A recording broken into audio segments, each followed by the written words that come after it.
Welcome back to MG Sports. I'm John Stewart. And I'm Tajay Edwards. And of course, we have another episode today of our weekly roundup. Today is coming on a sad note. Let's just say we weren't pleased with the result that we had last night. And boy, I'm glad we're not doing it fresh off the game. Yeah. Because let's just say... With some choice words. That's putting it lightly. So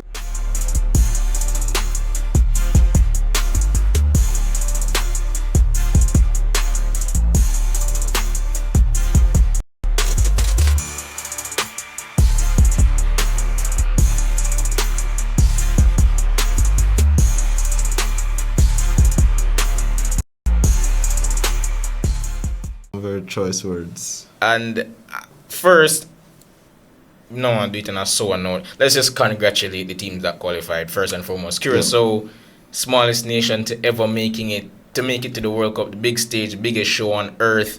Congratulations to them. They played their hearts out based on the performances that I've seen from them over the last year or so. They deserve to make it. Yep. Really, really good team. A lot of Dutch-based players, obviously, but they deserved it.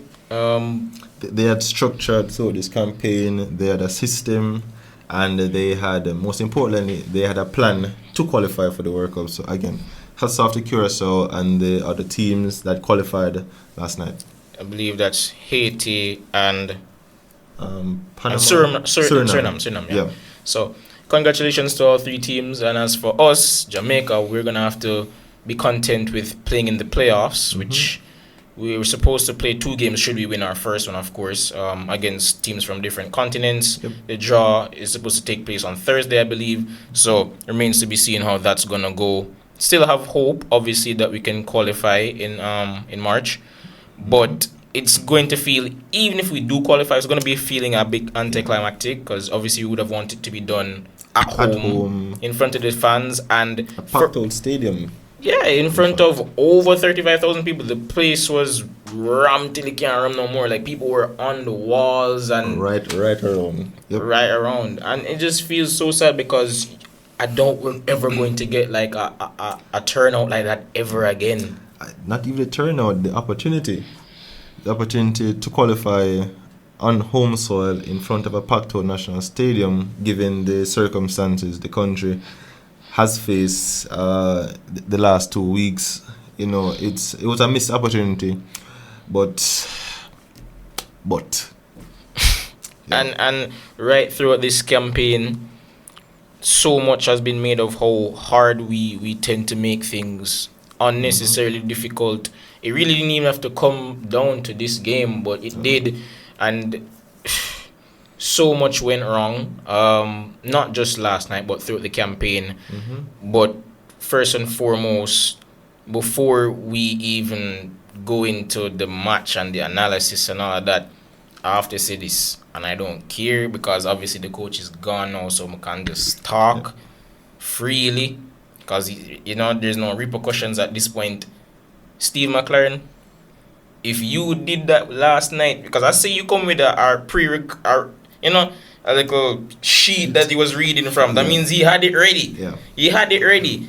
If it is that was your decision and the JFF never tell you, say, yo, you have to go resign if you lose or draw, whatever. Yep. If that's of your own accord, you're a coward.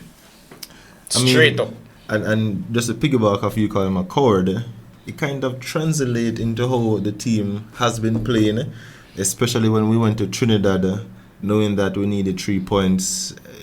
The team played coward throughout this campaign. Yes, we got some very good results against a Bermuda team. Let's not sugarcoat it. The only impressive performances we had were against Bermuda. And Bermuda shouldn't cause us any form of trouble on the pitch, whether home or away. So, we took care of business. So, that kind of, gave him some stripes or time. That bought him some time. Beat Trinidad at home. Again, it's Trinidad.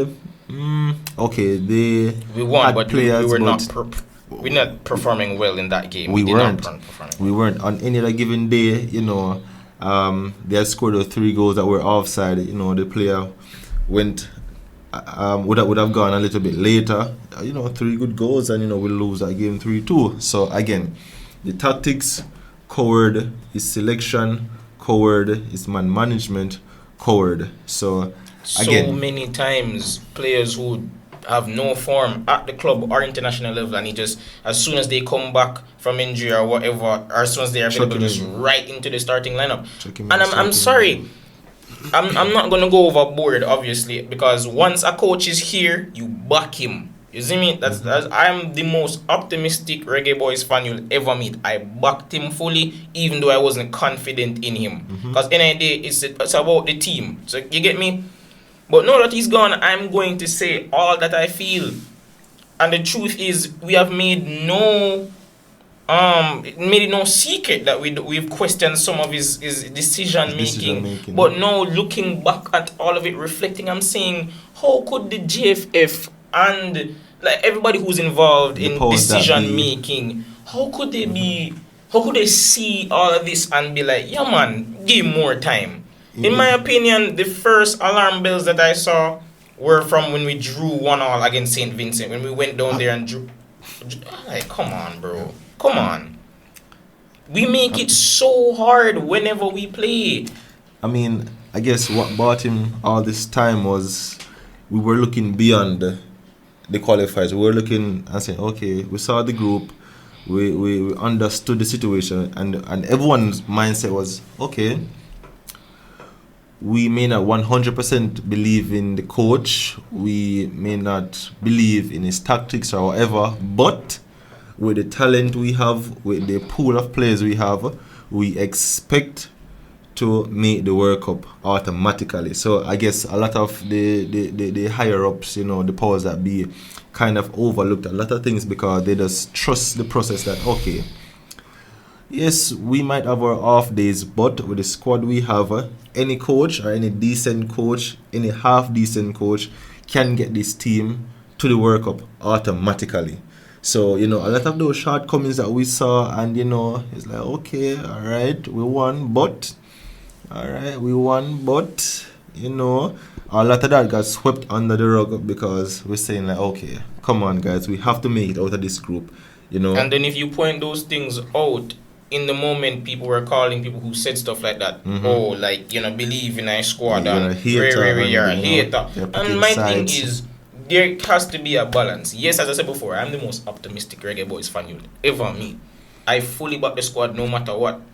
Tell all of my friends them for watch a game them, no matter how much they keep on and say, yo, me done with this squad, me get them for watch games. I mean, you remember that Gold Cup campaign that we had, and I felt sick to my stomach watching the team perform at the Gold Cup. And again, I was saying that we just can't do this through the World Cup qualifiers. We can't. Literally, we can't. That campaign summed up his tenure pretty much. I won't lie to you. And I'm saying, like, has the team changed? Has his coaching, tactics, mentality, management changed from then through the campaign? And the answer is no. So again, the decision makers, everyone had the information. It was all out on the table. We knew exactly what he brought. That's what hurts, because he was working with FIFA. He studied and researched Jamaica for a while before actually getting the job, as he often always says. Alludes, yep.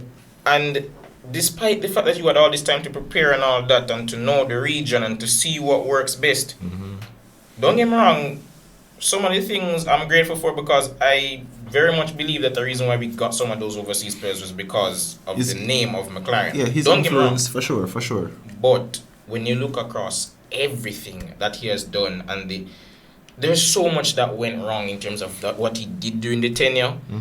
And obviously that includes, as we've said before and harped on so often, the inconsistency in match selection, the inability to put his foot down on certain players and making big decisions. And that's why I'm saying that was a tenure of cowardice, not just because of his decision to resign before playoffs, because that bad enough somebody know, but right throughout he has shown an inability to make tough decisions. And I'm not a coach. Obviously, I don't know the ins and the outs of everything, so I understand that his hands were probably tied in certain respects, certain areas.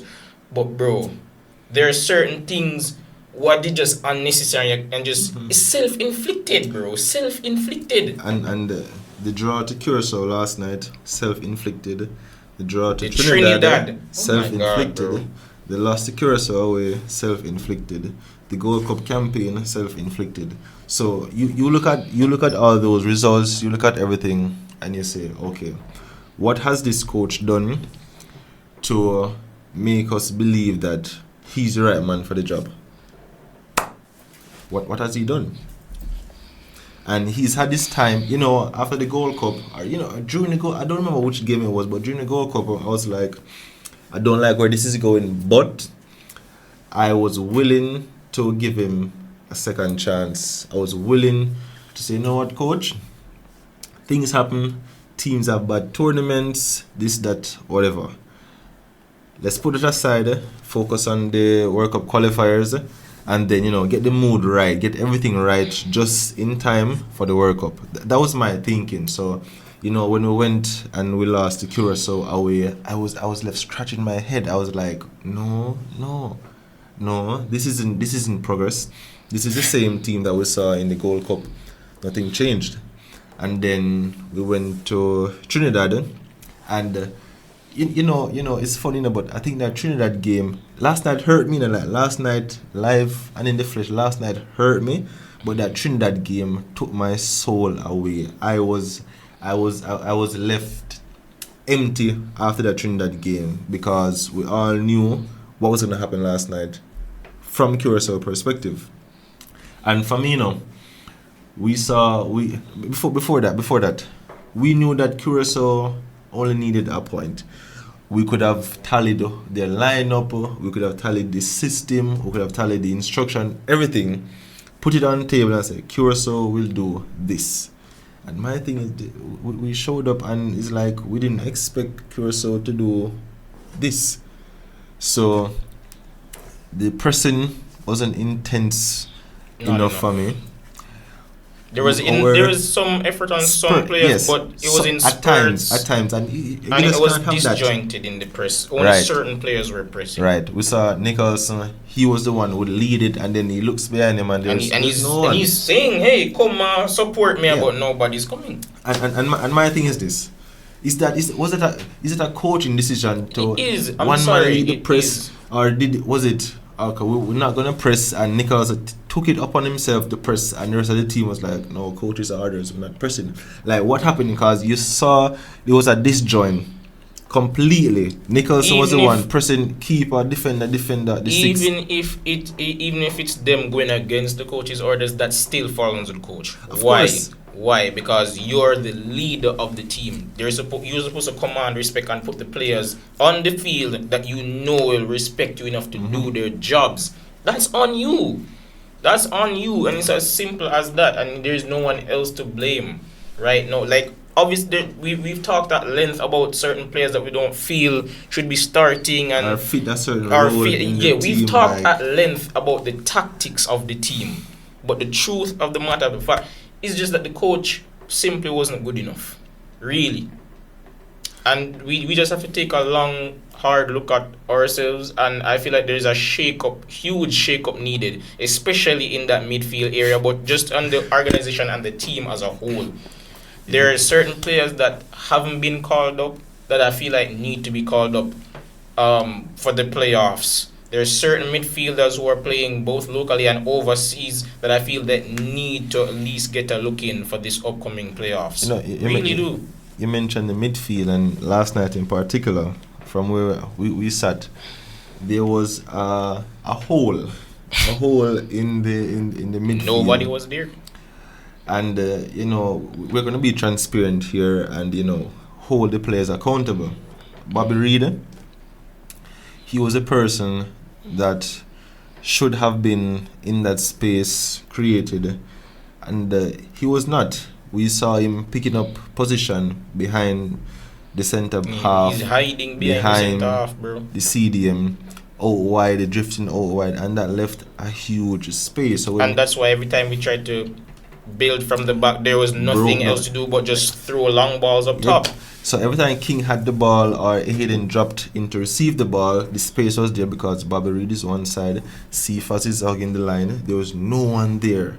There was no option. And I'm saying, the coach saw that for 45 minutes. Not even 45 minutes. The coach saw that campaign. For the entire campaign. Entire campaign, he saw that. And in this game in particular, with the stakes this high, that happened. You saw that the first 10, 15, 20, 25 minutes, 35 minutes, and nothing was changed. Nothing was changed. We were in the crowd, and they were saying like, "Why is Bobby Reed still on the pitch?" And everyone saw him hiding.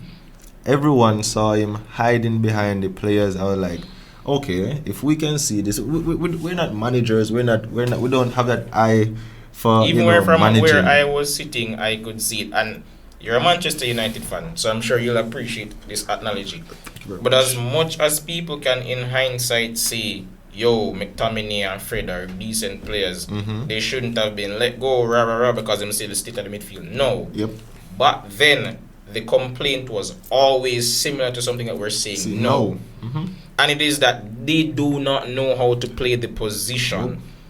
Fred was always hiding in the midfield. Like, as simple as finding space in the midfield to collect the pass, scan and receive, something simple as that. For a midfielder that's fundamental, we don't have any midfielders who are great at that. Hayden's the only one who does that. Not even well. Great. I won't even go as great now. We do not have midfielders who want to do that.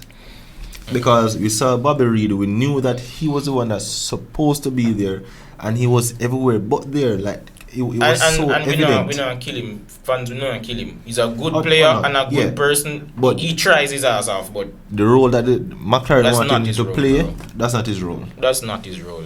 And I really hope we invest over the course of the next 5 to 10 years in the midfield, because it has been sorely lacking. Yeah, atrocious. And to be fair, that's going to take time, so we not expect immediate results. So in the meantime, I think we probably have to take a page out of Mr. Butler's book that he said last night, where he said, "Hey, play to our advantage." Of course. We have the speed and the creativity up top. Play to our advantage. Just use it. Use it. Stop backing off all the time. Use the players that we have up front that have the skills, have the pace. And we're talking about pace, skills, and creativity now.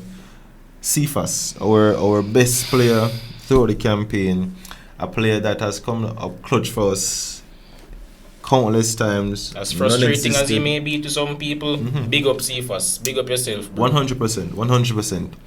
He was not involved last night, and we're joking about this, but I don't think McLaren remember that he was on the pitch. At least I don't think McLaren remember that he was on the pitch. And my thing is, yeah, my thing is this, your best player is out there, he's not involved. Get him involved. And you changed nothing for the 90 minutes plus at the time. Nothing was changed to get your best player involved. And nothing was changed. Because here's the reason why and I said before, this is not a bash thing, but it's just reality. We have to talk about the coach. Here's the reason why I'm saying it. Because the first game against Curacao, the same thing happened. Enough people remember that in their analysis of the game. Enough people remember that. He was awful in the first game against Curacao as well. And he's come and the same thing happened. Same player lock him down. Yep. And don't get me wrong, personal accountability has to be there. Has to be there for sure. I was on Cephas's wing, so I was seeing, and there were so many times I was seeing him just drop deep, almost itch up on Greg Lay and wait for the ball instead of making a run inside, and off the ball movement was terrible from him. But that's where, as a coach, that's where you come in. You said nothing at halftime. You didn't talk during the game, or say, at least give a note to an next player. Say, "Yo, go talk to see if I said do this, do that." That's where you come in. Yep. That's where you come in as a coach. That's where games are won and lost. Yes, we know. Say, McLaren has never been a great tactician in terms of setting up a team, a game plan. But even if you're going to be reactionary, then do the right thing when you're reacting. Tell them that's where your money is earned as a coach. That's where in-game adjustments, bro. Yep, that's how your respect is earned. And we lacked in so many departments last night that it was so frustrating to watch. Going forward, it was very frustrating. Creativity lacking. so much department of that game where we just had to get it right, or not even right. Like for me, we could have played an ugly game. We could have played a horrible game, and scored an ugly goal, and we'd be fine with it. We could have played a beautiful game and won okay with it. My thing is, we played a game lacking in so many departments. Identity. Lacking identity, no culture, no nothing. No, nothing was there. And we expected a result because, stadium will ram, stadium will pack up 35,000, will come. So we expected that, but nothing on the pitch. And to be honest, bro, I think we'll obviously make videos to come about the playoffs, what we expect, lineup, squad selection, all that. Changes, So who the manager might be. And prediction as to who the manager might be as well. But we're not going into this video. This is just a visceral reaction. Say, this is how we feel in the moment. And this is where we are as a country. You could have done it for all these people who are grieving, obviously, with the things that have happened, obviously, with the hurricane. But nonetheless, it is what it is. And before we get out of here, I have to ask one question, bro. What do you honestly think about our chances now that we're going into the playoffs? To be transparent with you, I am not sure. As of right now, I am not sure. I'm just not sure. The top two seeded teams are Iraq and DR Congo. Yeah. So I'm just not sure. I don't think I've really come to terms with what happened last night, what it could have meant for us, and just So I'm just not sure. I think I need some time to really process it, and come to the realization that it's gone. We have another route. What's the best possible way to get to the World Cup through the playoffs? As of right now, I'm lost for words. I'm just not sure. It is what it is, man. But that's just how we feel in the moment. Let us know how you feel, of course, in the comment section. Yep. That's been it from us, John Stewart. And I've been Tajay Edwards. Big up on yourself. It's MG Sports. Keep it locked. And of course, we'll go try bringing coverage every Monday in terms of a weekly roundup. Remember to stay tuned to that. Yep. Talk about players overseas and local, how they're doing, just to keep updated, as to how the players are playing at their club level. But yeah, that's it from us. God bless. Remember to subscribe.